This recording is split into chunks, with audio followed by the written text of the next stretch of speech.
Olá, muito boa tarde. Vamos começar daqui a pouco mais uma live do Iguatemi Daily. Hoje o nosso tema é fascinante, é sobre solidariedade, trabalho voluntário, trabalho social. Então daqui a pouco nós começaremos a falar deste tema. E você já sabe, todo sábado às 17 horas eu faço parte de um time muito variado, muito interessante. Todo sábado, 17 horas eu estou aqui, mas confira na grade do Iguatemi, na grade do Instagram, os muitos e muitos cursos, palestras, lives que você pode acompanhar gratuitamente de todas as áreas praticamente, para que você cultive uma personalidade, um conhecimento e uma atitude cada vez melhores, porque todos nós estamos aqui melhorando e aprendendo. E exatamente quero começar agora, 17 horas em ponto, hora oficial do Brasil, nessa tarde aqui de setembro, fim de tarde de sábado, começar a falar desse trabalho solidário. Em primeiro lugar, a solidariedade é uma relação de um indivíduo a partir de uma identidade com o grupo social no qual ele está inserido, no qual ele vive. Nós todos nós somos consciências individuais encerrados em uma espécie de isolamento permanente. Eu não posso saber o que se passa na sua cabeça. Eu não sinto a dor que você sente. Eu posso fazer um eco empático, a sua dor ou a sua alegria. Mas eu estou para sempre como habitante único e indivisível dentro da minha consciência, do meu corpo, do meu cérebro e em qualquer outra forma, indivíduo isolado. E isto é inevitável. Não importa quanto eu seja uma pessoa boa ou ruim, tanto os bons quanto os ruins estão isolados na sua consciência. Nós temos decretado o Dia da Solidariedade pela ONU, dia 20 de dezembro. Logo, o organismo que representa todos os quase 200 países desse planeta entende que é um dia que nós temos que falar de solidariedade. E esse dia, o dia 20 de dezembro, estaremos próximos, que no Ocidente é a festa do Natal. E nós temos que pensar a partir deste dado que eu iniciei a nossa live Iguatemi Daily aqui. Não adianta que tipo de personalidade eu tenho. Eu sou uma pessoa isolada, individualmente murado dentro da minha consciência. Como eu disse, eu posso ter ecos da sua dor ou da sua alegria. Eu posso até sorrir e chorar com você, mas é uma decisão de eu olhar para fora e sentir desse jeito. Então eu quero começar falando de uma coisa que eu já toquei em vários pontos. Um defeito humano é a antipatia. Eu sinto uma ojeriza automática e gratuita no contato com uma situação, com uma pessoa. É um defeito porque eu coloco meu azedume antes de mim. Eu sou antipático, respondo mal, sou grosseiro, faço papel de indiferente. Há muitas maneiras de ser antipático, olhando no celular sem prestar atenção no outro e assim por diante. Contra a antipatia, que é um defeito, todo mundo sabe, a antipatia, que é diferente da crítica. Eu posso ser crítico a posturas negativas, mas a antipatia, ela é um sentimento de rejeição daquilo que o outro é. A antipatia é um defeito. Contra ela surge a simpatia. Simpatia é um recurso quase comercial. A simpatia é uma maneira de eu dizer que eu pertenço a um grupo que tem interesse, por exemplo, que você compre comigo. A simpatia é quase que um gesto automático e psicológico de um vendedor. Ela pode ser treinada, ela pode ser quase que um gesto automático. Bom dia! E sai um sorriso. Como vai, senhor? Como vai a senhora? E a família? Essa simpatia, sincera ou não, é um gesto, e é um gesto melhor do que a antipatia, claro. Mas, como eu disse, é um treinamento quase comercial. É um treinamento quase dentro da perspectiva de eu ter interesse, que você seja simpático a mim e eu a você, para que nosso negócio transcorra. Ninguém consegue vender bem alguma coisa se não for simpático. Bem, não é bom ser antipático, é melhor ser simpático. Mas eu estou falando de um terceiro elemento que eu insisto muito com todas as pessoas, com os meus alunos, que é a empatia. A empatia está muito além da simpatia. A empatia nasceu no campo do debate sobre estéticas artísticas do século XIX e XX, quando eu era empático a um movimento artístico. A empatia é uma capacidade de eu me transportar para o seu universo, entender o que você está entendendo. Nada disso impede aquilo que eu disse lá no início. Eu entendo, mas eu continuo sendo eu. Mas eu tento pensar nas suas razões. Alguém entrou no escritório, alguém entrou na minha casa, está com o rosto fechado, não deu bom dia. O gesto antipático é ou grossa ou grosso. O gesto simpático é sorrir e dar um bom dia tentando desmanchar aquela cara amarrada. E o gesto empático é você deixar aquilo passar uns minutos e tentar perguntar, aconteceu alguma coisa hoje? Algo que eu posso fazer? Você está num dia como todos nós temos, um dia particularmente difícil. Este é um gesto empático. Quanto mais eu for empático, médico com o paciente, professor com o aluno, advogado com o cliente, quanto mais eu for empático, mais eu abandono a antipatia ou simples e superficial gesto simpático e vou entrando no universo da pessoa, não para concordar com ela ou discordar, mas para entender. Já dizia uma pensadora clássica, Madame de Sévigné, que se eu entender tudo, eu perdoo tudo.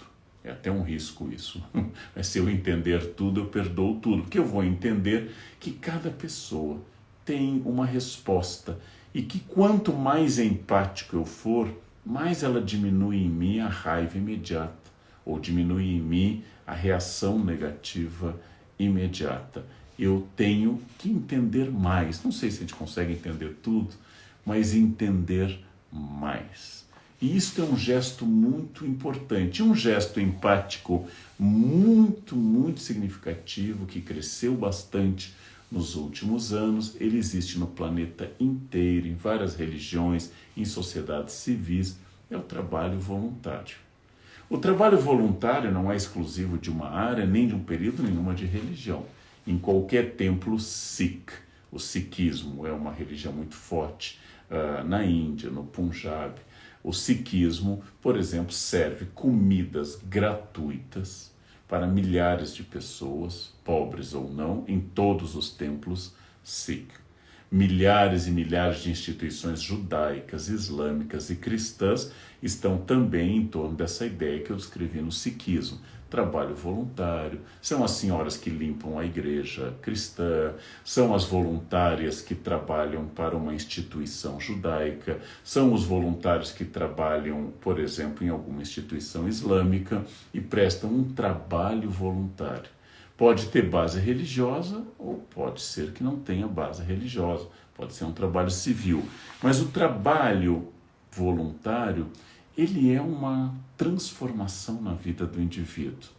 Por exemplo, ele desenvolve alguma habilidade. E o indivíduo que presta qualquer trabalho voluntário, em qualquer campo, ele se descobre possuidor de dons. Esses dons podem ser trabalho físico, esses dons podem ser animação e liderança, esses dons podem ser simplesmente conseguir, com o que eu sei, com o que eu conheço, fazer com que eu adote uma causa. Ora, nós temos milhares de ONGs e de causas. Você se identifica com a questão ecológica? Você acha que as crianças merecem todo o nosso respeito, trabalho e cuidado? Você acha que os idosos são particularmente frágeis? Você se sente inclinado à empatia com os moradores de rua?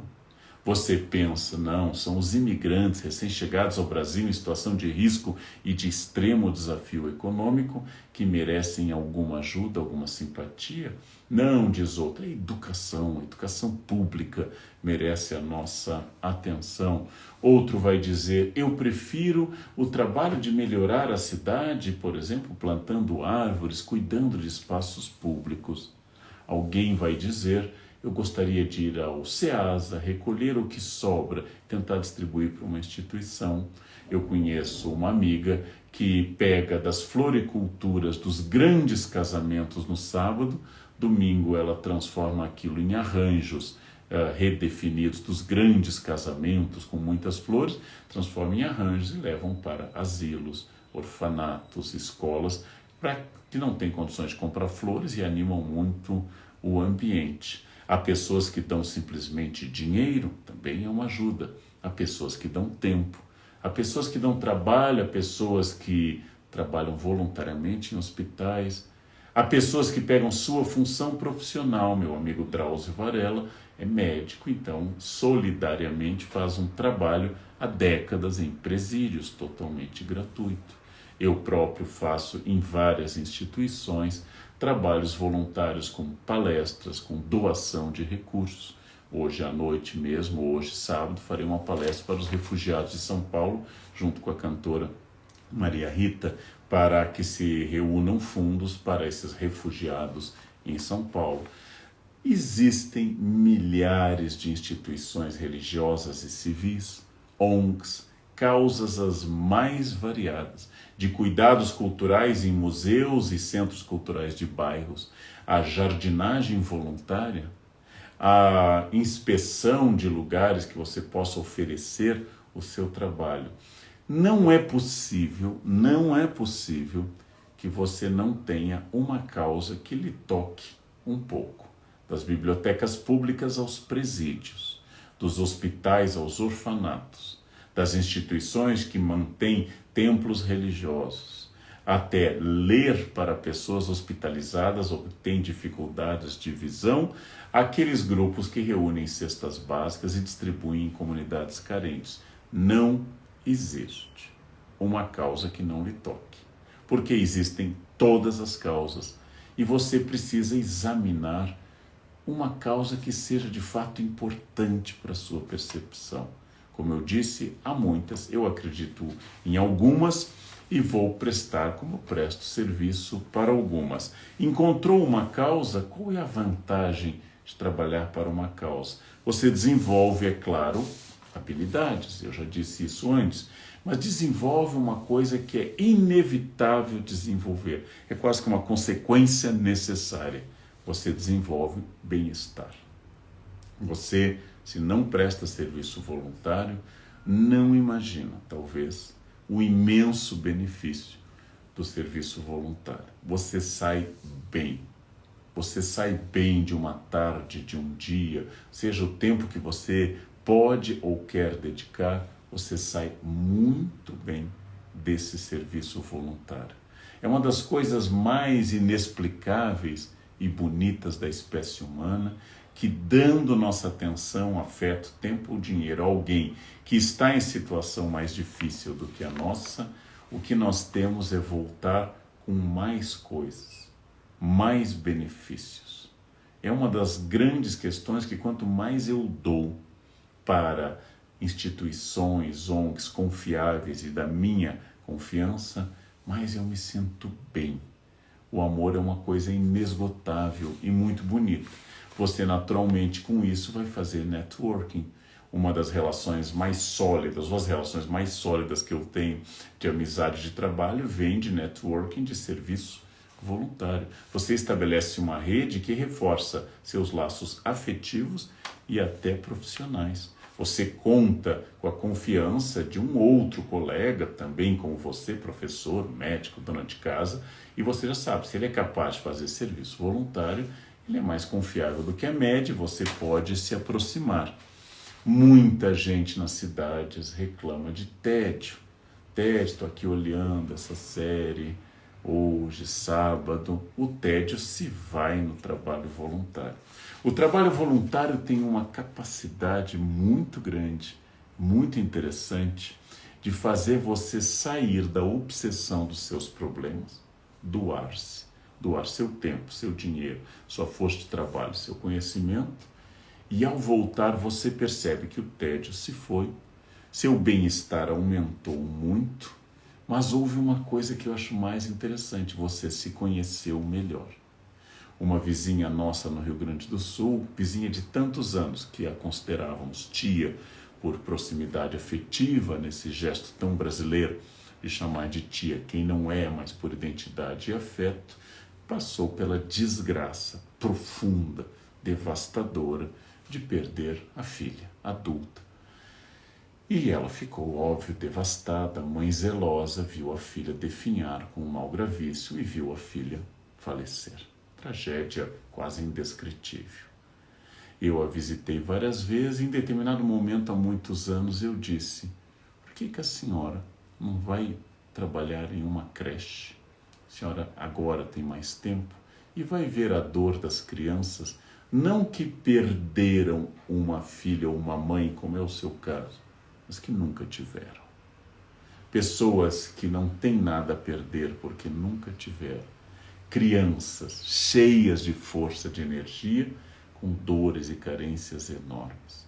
Porque eu suspeito, eu disse a ela, que vendo a dor de outras pessoas, talvez seja um recurso para a senhora sair dessa dor justa, absolutamente justa sentir a dor, mas superar essas etapas terríveis do luto em contato com dores mais expressivas, que são as dores de gente mais necessitada. Ela resistiu um pouco e finalmente ela seguiu o meu conselho e a transformação foi impactante. Ela me disse que sempre sentirá para o resto da vida a dor pela perda da filha. Mas ao trabalhar com crianças, vendo outras pessoas mais necessitadas, ela fez aquele velho gesto de quem reclama de um joanete até que vê uma pessoa com perna amputada. Ou seja, ela sentiu que a dor dela existia, era lícita, era intensa, mas era uma dor em um mundo com muitas dores. Ela perdeu a centralidade quase narcísica que nós temos com a nossa dor, que é sempre a dor que mais nós sentimos por ser nossa. E no trabalho voluntário ela se ressignificou. Como ela me disse anos depois, nunca cessou de pensar um único dia na filha falecida. Mas o trabalho voluntário foi o remédio que a salvou da depressão profunda. Então o trabalho voluntário dá networking, dá bem-estar, dá sentido, nos identifica com uma causa que a gente acredita, que pode ser dos animais de rua, a Amazônia, do recolhimento de pessoas em situação de risco, ao apoio a mulheres submetidas à violência. Você faz um trabalho na sua igreja, na sua instituição, no seu bairro, no seu prédio, e você descobre, talvez não percebesse antes, que ao seu redor, no seu prédio, na sua vizinhança, há muitas pessoas em duas situações: em profunda carência material ou psíquica e outros em profunda disposição de ajudar. Você descobre uma rede de solidariedade, uma rede de pessoas que podem colaborar com aquilo. E descobre aquilo que você não olhava ao entrar apressado no seu prédio, não olhava ao chegar na sua rua, não olhava nada disso, que é muita gente necessitada. E de repente o trabalho voluntário desperta você para uma inserção maior. O mundo ganha mais sentido. Você não apenas venceu o tédio ou algum sentimento negativo, você abriu seus olhos para um mundo diferente. Um mundo no qual você está inserido. Saiu da situação que todos nós, eu, Leandro, em primeiro lugar, sempre, eu em primeiro lugar, o autocentramento nos nossos problemas, no nosso cotidiano, pandemia, família, emprego, home office para quem pode ou não home office, os pequenos problemas do mundo, não entregaram a comida, faltou um funcionário, esses problemas que tornam nossa vida uma vida de tarefeiros, sempre resolvendo as coisas. E de repente eu descobri que havia uma realidade maior, mais social, E voltamos ao exercício de pensar que a sobrevivência da espécie humana só ocorreu porque nós aprendemos a colaborar e a sermos solidários.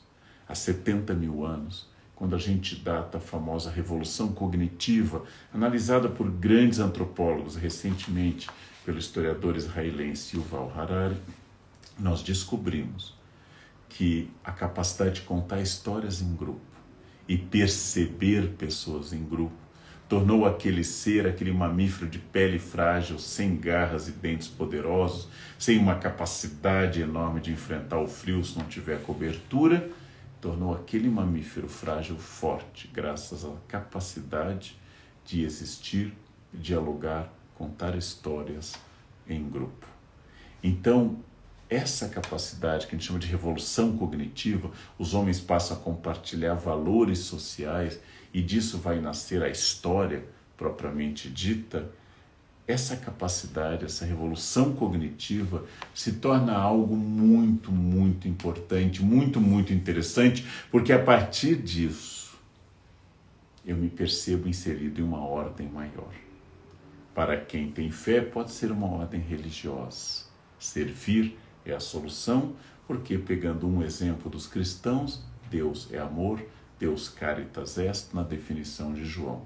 Pode ser um sentido não religioso de uma consciência de cidadania jurídica e política. Ser parte do Brasil, ser um cidadão brasileiro, não é apenas vestir-se de verde e amarelo, mas é ter responsabilidade pelo meu país, pela terra onde eu nasci ou a nacionalidade que eu adotei.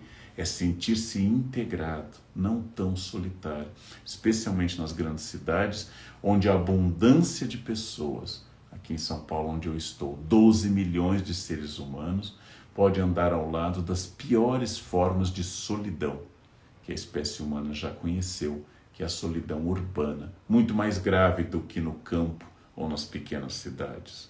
Então, com esse trabalho voluntário, com essa solidariedade, eu tenho contato com mais gente, me percebo inserido em um todo maior.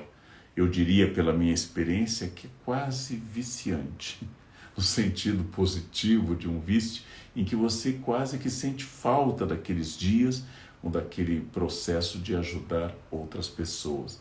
É uma revolução, é uma revolução. Uma revolução que faz você fazer mais coisas, alimentar-se melhor, ter um pensamento mais firme em coisas que importam e abandonar dores, aquelas dores recorrentes que a existência traz para a gente. O que eu devo fazer? Eu não posso dar nenhum conselho, porque eu não conheço a realidade de cada pessoa. Eu só sei e eu indico que você faça. Comece fazendo pensando, qual é a causa que mais me identifica?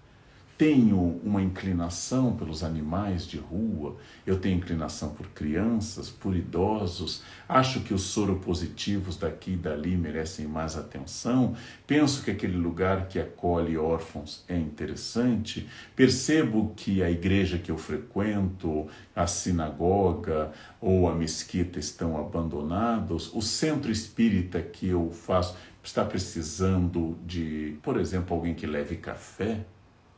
Não pense apenas nas atividades nobres. Muitas vezes a pessoa vai em uma instituição que atende câncer infantil, como eu já vi, e ela quer apenas contar histórias para as crianças, porque isso é bonito, mas a instituição precisa de alguém que lave louça. Não pense apenas no que você gostaria, mas o que a instituição precisa. E creia-me, eu que já lavei louça, aliás, faço qualquer serviço bem infeliz, menos passar roupa, mas pode não ser aquilo que eu queira fazer naquele momento, mas que a instituição precisa. Eu quero servir a uma causa, eu não quero servir a mim. Eu quero servir a uma causa. Então eu escolho uma causa. Procuro instituições idôneas, confiáveis, porque, creia-me, há muita picaretagem nesse campo. Há ONGs não sérias. Há pessoas que disfarçam interesses mesquinhos em trabalho solidário. Pesquise, converse com as pessoas, abra o olho. Há muitas instituições boas. Achou a instituição? Ofereça seu trabalho. Quanto eu vou oferecer? Também não sei. Sua tarde de sábado? Sua manhã de domingo? 2 dias por semana? O meu amigo Drauzio, que eu citei, dedicou 1 dia por semana a examinar presos. Eu tenho 5 instituições para as quais eu dou palestras gratuitas regularmente há muitos anos. Também faço doações, que não são naturalmente milionárias, porque eu não sou milionário, mas faço doações regulares. Você não tem nenhum tempo. Isso acontece. Às vezes tem umas fases da vida que a gente não tem. Tente colaborar com dinheiro. Não tem tempo nem dinheiro. Colabore incentivando pessoas da sua família e amigos que vão ouvir a você, porque eu posso estimular isso de várias formas. Ou seja, eu posso estimular isso de jeitos muito variados para que as pessoas façam. Sempre eu posso fazer alguma coisa. A única coisa imperdoável é não fazer nada. Existe uma causa? O que no mundo lhe toca? Achou? Agora, dessa causa, qual instituição já organizada, não precisa reinventar a roda, não precisa refundar outra ONG sobre aquele tema, a não ser que seja uma área muito específica. Aproximou-se de um grupo, que não precisa ser formal, mas aproximou-se de um grupo, informou-se de tudo isso, você começa o seu trabalho. E esse trabalho vai lançando novos e novos desafios para você. Nós estamos em um ano de eleições, nós vamos ter debates políticos, como sempre, pessoas com ideias variadas, isso é bom, um Estado democrático de direito, mas o que eu estou falando aqui não tem nada a ver com política, com eleições, tem a ver com uma sociedade que tem inúmeras, diversas e profundas carências, que tem carências humanas, ecológicas, econômicas, tem necessidades em relação a animais, a plantas, a crianças, a idosos. Vivemos em um país de uma desigualdade brutal. Existem muitas instituições. O que eu posso fazer por elas? Você vai ver que além de aprofundar sua consciência de uma causa, além de eliminar o tédio, de dar perspectiva à sua dor, de estabelecer networking, de melhorar inevitavelmente o seu humor e o seu bem-estar, você vai descobrir um caminho novo de se inserir no mundo. E o que antes parecia chato, repetitivo, tedioso, suas dificuldades com uma vida repetitiva, descobre que ao tocar em pessoas que naquele campo precisam mais do que você vai descobrir o último grande benefício do trabalho voluntário. O último grande benefício da ação solidária, que é aprender. Sim, porque é verdade. Você vai ajudar pessoas, mas elas vão lhe ensinar muito. Elas vão lhe ensinar coisas que você não imaginava que poderia aprender. Crianças ensinam, idosos ensinam, animais ensinam. Você vai descobrir em hospitais, em creches e orfanatos que você vai receber mais do que supunha dar. Que o que vem em troca é superior ao que você entrega. E que você terá não apenas uma pessoa melhor, mas uma pessoa enriquecida. E isso que todas as pessoas que eu conheço, eu inclusive, aprendem ao fazer o serviço, é aquela ideia poética e muito interessante. Sempre fica um pouco de perfume nas mãos que oferecem rosas, mas esse perfume, talvez o primeiro que você vai sentir, vai ser mais forte, mais indelével, ou seja, com mais dificuldade de passar, vai ser mais forte talvez do que aquilo que você deu. Quem dá recebe mais. Quem se entrega se preenche. Quem ama descobre muito. Quem ajuda é ajudado. E o mundo ganha uma feição completamente diferente. O grande Mahatma Gandhi dizia que eu devo ser a transformação que eu quero ver no mundo. Sê tu, seja você, aquilo que você quer ver no mundo. O mundo está triste, seja alegre. O mundo está egoísta e insensível, seja solidário. Existe desigualdade, seja mais um lutador a favor da igualdade. São essas coisas que eu, Leandro, descobri no trabalho voluntário. Eu, Leandro, descobri ajudando um pouco, com o pouco que eu posso fazer, a algumas instituições. Faça a sua descoberta. É realmente extraordinário. Eu nunca encontrei alguém que, tendo se entregado de coração e com senso crítico à instituição correta, cuidado mais uma vez, a instituição correta, quem se entregou com corpo e alma e fez o trabalho dentro da sua possibilidade, sem destruir sua vida, descobriu um sentido novo, uma alegria intensa e algo muito, muito interessante. Aqui vai a minha recomendação. Doe tempo, trabalho e dinheiro para receber muito mais do que você doou como ser humano. Aceite esse desafio aqui nesse sábado de setembro, nessa live do Iguatemi Daily. Arrisque-se a ser melhor. Desafie-se a ser melhor. Eu tenho certeza que vai funcionar. Muito obrigado pela atenção de vocês. Como sempre, próximo sábado estarei aqui às 17 horas pontualmente para falar de outro tema em que a gente possa debater, pensar, instigar, que a gente saia de uma zona de conforto e ache um caminho para melhorar. Essa é a proposta do Iguatemi Daily, já nesse finalzinho que nos encaminhamos para uma reta esperançosa de que possa surgir uma vacina, que o comércio reabriu lentamente, com cuidados e condições, e acima de tudo, seja mais. Porque o mundo está cheio de gente que é muito pouco, então seja mais. Aceite, entregue-se, desafie-se, cresça, ame, faça trabalho solidário e voluntário. Muito obrigado a todas e a todos. Até o próximo sábado aqui no Iguatemi Daily.